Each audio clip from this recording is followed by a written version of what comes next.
쉽지가 않을 거다. 아무리 그래도 연대랑 고대다. 안녕하세요 여러분, 경희대 김미미입니다. 오늘은 여러분, 이제 5월도 조금 다가오고 하다 보니까 본격적으로 편입 논술을 준비하시는 분들이 굉장히 많아졌죠. 편입 논술 관련한 상담도 굉장히 많아지고 있는데, 이런 시기에 항상 연고대 편입을 준비하시는 분들이 실수하시는 부분들 혹은 굉장히 궁금해하고 고민하고 있으신 이런 포인트들을 잡아서 구체적으로 설명을 드리려고 이렇게 영상을 켰습니다. 여러분, 질문이 진짜 굉장히 많이 오는데 종합해 보면 사실 다들 비슷한 질문을 하고 있어. 그 중에 가장 대표적인 첫 번째가 뭐야? 이거 너무 많이 물어보시는 건데, 선생님, 제가 아직 영어 성적이 없어요. 그래서 선생님의 수업을 듣기 전에 영어 공부를 조금 제대로 완성을 해둔 다음에 그 다음에 수강을 하려고 합니다. 이런 얘기가 정말 굉장히 많아. 근데 여러분, 사실 이 부분은 생각할 필요도 없는 게 뭐냐면, 아마 지금 편입을 준비를 하시면서 각 학교의 모집 요강이라든지 이런 것들은 대략적으로 파악을 해 보셨을 텐데, 우리가 지금 하려고 하는 이 공인영어, 토익이라든지 탭스라든지 이런 것들이 논술 시험을 보기 위한 첫 번째 지원 조건일 뿐이야. 여러분, 이 부분은 경희대 편입이 갖고 있는 1차 공인영어 성적의 커트랑 다른 내용이야. 연대가 제시하고 있는 공인영어 성적은 여러분, 그냥 단순히 내가 논술 시험을 보기 위해서는 적어도 이 정도의 성적, 이 정도의 점수 이상은 갖고 있어야 된다 라는 그냥 지원 자격이지, 절대 이게 높을수록 좋아지고 이득이 되는 부분은 절대 아니에요. 근데 이제 학생들은 선생님 그래도 높을수록 좋은 거 아닌가요? 질문을 많이 하고, 이제 뭐를 먼저 해야 될지, 뭐가 중점일지 이거를 좀 갈피를 못 잡고 계시는데, 여러분, 연대와 고대 같은 경우에는 절대 이게 높을수록 좋은 게 아니다. 그냥 이 점수만 맞춰도 충분해요. 내가 지원하려는 연세대 학과가 800점 이상을 받아야 된대, 토익. 그럼 여러분 어때? 나는 800점을 받았는데 막 만족을 못하고, 그래도 900점은 돼야 되지 않을까? 라고 생각하면서 막 계속 토익 공부를 하면서 준비를 하는 거야. 근데 여러분, 이게 진짜 아무런 의미가 없어요. 이 토익 성적이 논술 점수를 채점할 때 정말 단 1%의 영향력도 갖고 있지 않습니다. 그러다 보니까 여러분, 연대 같은 경우에 학과를 막 찾다 보면은 아예 지원을 위한 최저 점수가 없는 경우도 있습니다. 그러니까 내가 일단 논술을 준비를 했어. 그리고 토익을 800점 이상을 받으려고 했는데 그게 조금 안 된 거야. 그러면 여러분, 지원을 못하는 게 아니라 그냥 이렇게 지원 자격이 낮거나 없는 곳으로 지원하시면 되는 겁니다. 더불어 여러분, 고대 같은 경우에 올해 당연히 탭스가 다시 돌아올 수도 있기는 해. 근데 어쨌든 작년에 이 첫 번째 탭스 영어 성적이 아예 폐지가 됐죠. 그리고 거기에 더해서 이 고대도 연대랑 마찬가지로 보고 익선이 아니라, 이 정도의 탭스 점수만 맞춰준다면 너가 이 논술 시험에 지원할 수 있어. 그리고 그 이후에 논술 시험을 통한 성적은 전혀 영향을 미치지 않는다 라고 연대랑 고대가 명확하게 얘기를 해주고 있는 부분이기 때문에 여러분, 우리는 지금 영어 성적이 중요한 게 아니라 논술 실력을 훨씬 올릴 수 있도록 이쪽에 더욱더 비중을 두시는 게 당연히 중요한 포인트가 되겠죠. 간단하게 말하면 영어는 정말 높을 필요가 절대 없다. 각 학교가 원하는, 그 학과가 원하는 그 점수만 맞춰준다면 지원 자격이 생기게 되는 거고, 이러한 점수는 결국 나의 논술 성적에 어떠한 영향도 미치지 않는다 라고 생각을 해주시면 되는 부분입니다. 이와 더불어서 진짜 연결해서 같이 오는 질문 중에 하나가 뭐냐면, 선생님 어쨌든 1차를 합격한 이후에 2차에 이제 면접이나 자소서를 제출하게 될 텐데 그때도 어쨌든 영어 성적이 있는 게 좋지 않나요? 라고 물어볼 수는 있어요. 그치? 여러분들이 이제 그렇게 생각할 수 있겠지, 당연히. 이따가 또 설명을 드리겠지만 사실 자소서는 정말 굉장히 중요하죠. 근데 이 과정에서 내가 이 영어 성적을 쓸지 말지를 결정하는 거는 내가 지원한 학과와, 그리고 내가 이 연세대학교, 이 학과를 지원하게 된 그 동기, 그 스토리텔링으로부터 영향을 받습니다.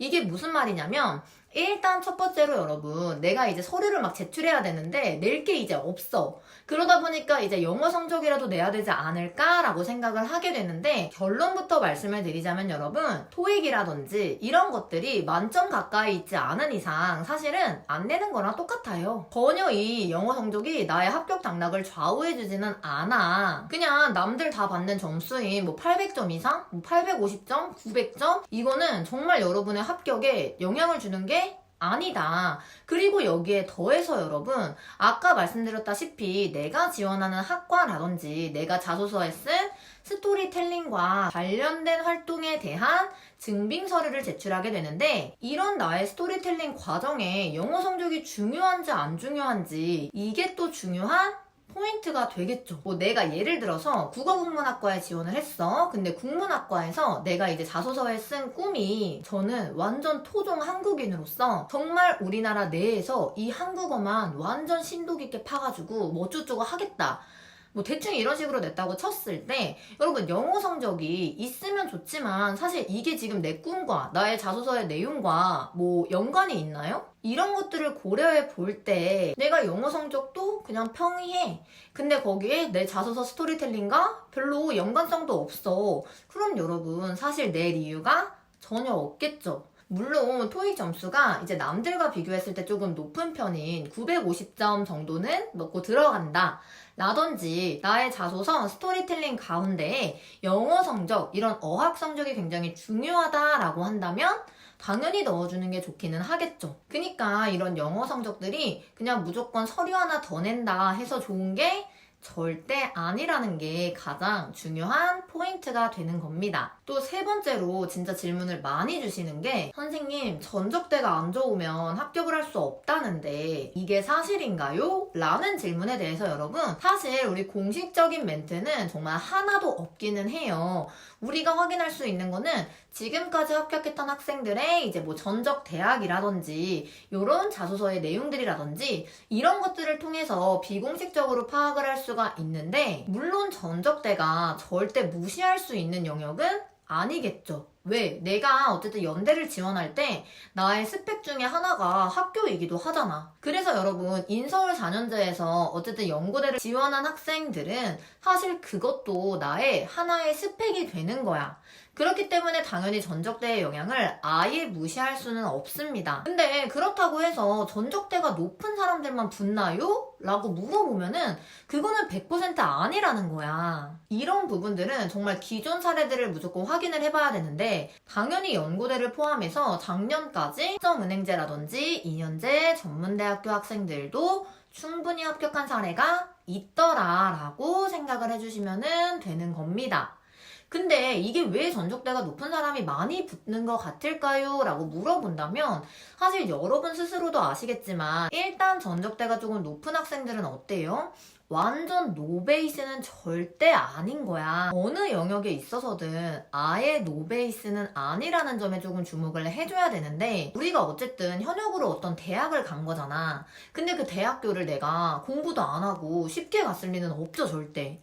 뭐 국어, 영어, 수학, 탐구 막 이런 애들을 같이 공부를 이미 많이 했던 친구들이고, 그렇기 때문에 조금 더 높은 대학교를 갔을 거야. 그렇다는 거는 아예 뭔가 학점은행제라든지 그 외의 학교들 같은 경우에 조금 그 공부량의 차이라든지 기본 베이스에 차이가 있을 수 있다라는 거를 조금 기억을 해주시면 될 것 같아요. 여러분, 이게 조금 기분 나쁘게 들릴 수 있지만 사실 이게 정말 너무 현실이기 때문에 차라리 나는 이거를 인정을 하고, 그리고 나서 빠르게 논술을 다시 준비를 하고 기본을 잡고 그들의 노력보다 더 열심히 하시면 충분히 가능하다는 게 바로 이런 합격자들 사례에서 나올 수가 있는 부분이죠. 그러니까 단순히 이제 전적대가 높다, 그리고 영어 성적이 좋다, 이런 이유로 학벌이 나눠지지 않는다는 점을 또 기억을 해주시면 됩니다. 그럼 우리는 진짜 어떻게 해야 돼? 내가 편입을 마음을 먹었어. 그러면 내가 생각하기에 느껴지는 나의 장애물들을 어쨌든 뛰어넘기 위해서 그 정도의 노력이 반드시 들어가 줘야겠죠. 결국 논술은 제가 맨날 말씀드리지만 내가 얼마나 이 글을 많이 읽어보고 많이 써보고 잘 쓴 답안을 따라 써보고 이러느냐에 따라서 그 성적이 그 실력이 엄청 오르게 되는 과목입니다. 그러니까 여러분 걱정하지 말고 이럴 동안에 진짜 내가 마음먹은 이 논술에 조금 더 투자할 수 있도록 정말 열심히 남들보다 2배, 3배로 연습을 해주시는 게 훨씬 더 시간을 효율적으로 쓰는 방법입니다. 그럼 여러분 당연히 논술은 너무너무 중요하다라는 거는 기본 베이스로 깔고 가고 그리고 나서 내가 1차 합격을 했어. 그런 다음에 이제 2차적으로 확인하는 게 뭐예요? 이제 자소서랑 면접들이 될 텐데 작년에는 이제 워낙 코로나가 시작됐던 시기였기 때문에 이제 학교들도 조금 급하게 이것저것 정하느라 전형이 변경될 수는 있었는데 사실 올해 것도 나와봐야 알긴 하죠. 그치만 기본적으로 뭐는 무조건 들어가? 자소서가 무조건 들어가.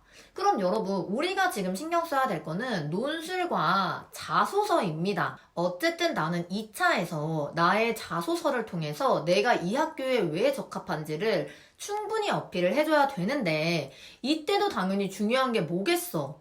나의 전반적인 이 스토리의 논리성 그리고 이 논리에 기반한 설득력이 굉장히 중요합니다. 그냥 단순히 딱 학교 입장에서 나는 이 학교가 경영학과밖에 안 뽑아서 라든지 나는 그냥 취업을 위해서 이런 이유로 경영학과에 왔다라는 느낌이 들면 당연히 여러분 같아도 안 뽑지 않겠어요? 게다가 내가 전적대에서 어쨌든 다녔던 학과가 있고 활동들이 분명히 있을 텐데 이런 거를 왜 다 버려두고 내가 연고대 해당 학과를 지원하려고 했는지 그 논리적인 스토리텔링이 굉장히 중요한 겁니다. 이런 얘기를 보면 진짜 이제 그냥 좀 일반적으로 들리는 소문에 의하면 오히려 전적대 학과와 다른 학과를 지원하는 게 낫다 라는 얘기를 진짜 많이 들어보셨을 텐데 이게 왜 그럴까요, 여러분? 이유는 진짜 간단해. 내가 동일 계열에서 자소서를 쓸 때는 내가 왜 우리 학교가 아닌 연세대를 선택을 했는지 조금 그걸 설명하기가 굉장히 어려울 거고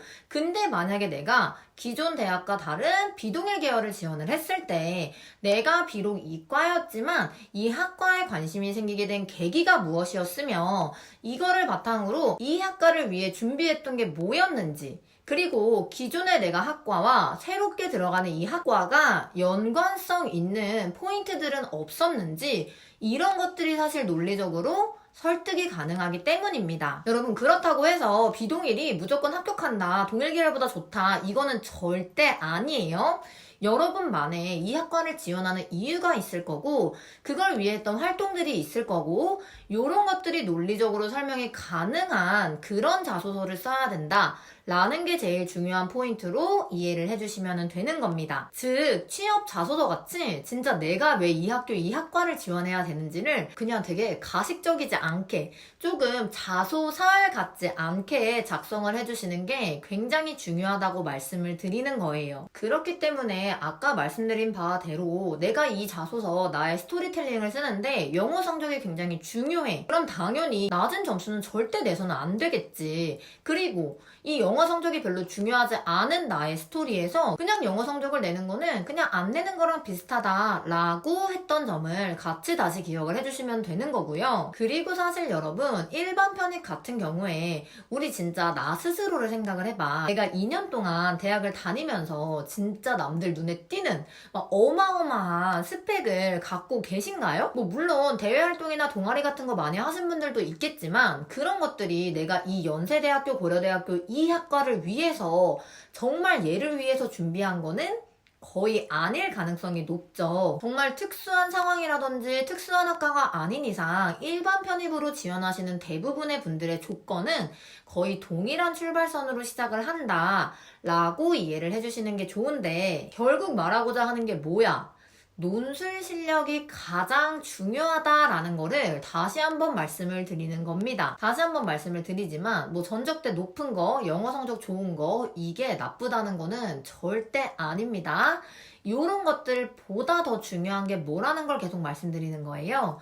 논술 실력이 그냥 가장 중요한 거다라는 거를 꼭 잊지 말고 내가 진짜 일단 편입을 하기로 마음을 먹었다면 내가 할 수 있는 선에서 정말 최선의 후회하지 않을 정도로 공부를 하셔야 여러분 내가 결과가 어떻든 거기에 승복하고 그리고 받아들이던지 아니면 진짜 합격을 해가지고 정말 행복한 2년 동안의 캠퍼스 라이프를 또 즐길 수가 있는 거죠. 그러니까 여러분 내가 진짜 논술을 한 번도 해본 적이 없다라고 하신다면 사실은 진짜 5월부터 한 7, 8개월 정도는 넉넉히 잡아두고 공부를 하지 않으면 쉽지가 않을 거다. 아무리 그래도 연대랑 고대다 라는 거를 잘 생각을 해보시고 지금부터 차곡차곡 쌓아가시는 게 정말 나중에 시험 직전에 됐을 때 여러분에게 정말 큰 도움이 될 거라고 확실히 말씀을 드립니다. 여러분 일단 여러분들이 가장 많이 하는 질문들을 중심으로 이렇게 Q&A를 준비를 해봤고요.